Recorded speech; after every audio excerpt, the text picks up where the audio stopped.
बड' लेटेस्ट आपडेटआव बयखौबो बरायबाय। दिनैनि रादाबखौ फरायदों आं प्रमद खाख्लारि। गिबि निउज आपडेटआव दङ।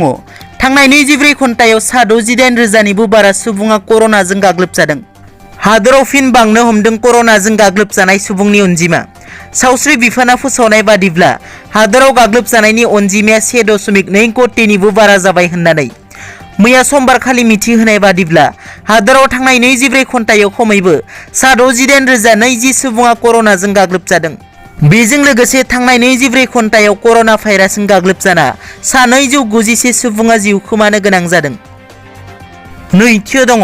रिंसार बर'आ UPPLआव जयेन जाबाय। मोनसे समनि बाक्सा जिल्लानि BJP दोलोनि लेङाइ आफादगिरि महरै गोख्रों खामानि मावबोनाय, लोगोसे 2015 मायथाइनि BTC बिसायख'थियाव 22 नं दरङाजुलि मण्डल BJP दोलोनि बिजाथि महरै गोख्रों बाहागो लाबोनाय आरो 2020 मायथाइनिफ्राय दरङाजुलि ब्लक BPFनि नेहाथारि महरै खामानि मावबोनाय रिंसार बर' बिथाङा UPPL दोलोआव जयेन जाबाय। मख'नो गोनांदि बिथांनि जयेन जानाय हाबाफारियाव BTRनि गाहाय खुंगिरि प्रमद बर'आ नुजाथि दंमोन। थामथियाव दङ। क'क्राझाराव NLFBनि हाथियार बोखांदों। बिसायख'थिनि गोख्रों बारहुंखानि समावनो क'क्राझाराव हरखाबै गोबां बिबांनि हाथियार बोखांदों। स्रोद सोलोंनि बिथाजों संदाननानै क'क्राझार पुलिसआ मैया क'क्राझार जिल्लानि गसाइगाव महकुमानि सिङाव थानाय सराइबिल आउटपस्टनि बेन्दोङाव थानाय रिपु रिजार्भ हाग्रा ओनसोलनिफ्राय गंथाम AK-56 राइफलजों लोगोसे गंथाम मेगजिन, गर 152 राउन्ड गुलि आरो 1 बस्ता माइरं लोगोसे थाव, बानलु आरो जोमग्रा कम्बलफोरखौ बोखांनो हायो होनना पुलिसनि सुलुङाव फोरमायदों।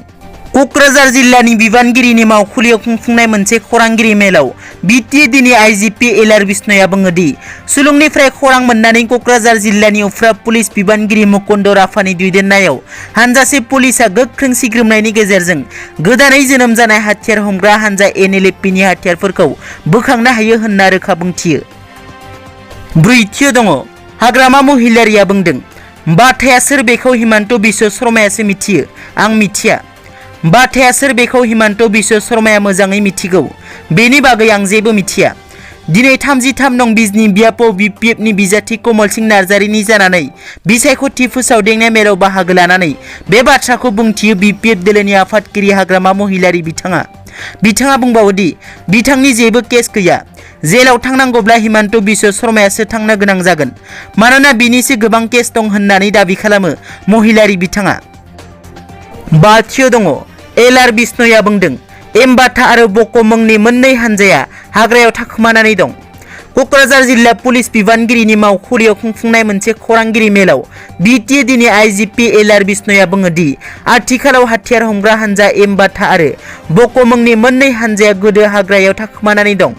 बिसोरनि सायाव गोख्रोङै संदानगासिनो दङ होननानै बुंथियो LR बिष्णु बिथाङा। दिनैनि रादाबा एसेनोसै। नोंथांमोना जुदि आंनि चेनेलखौ दासिमबो साबस्क्राइब खालामाखै, अन्नानै साबस्क्राइब खालाम। गोजोन्थों।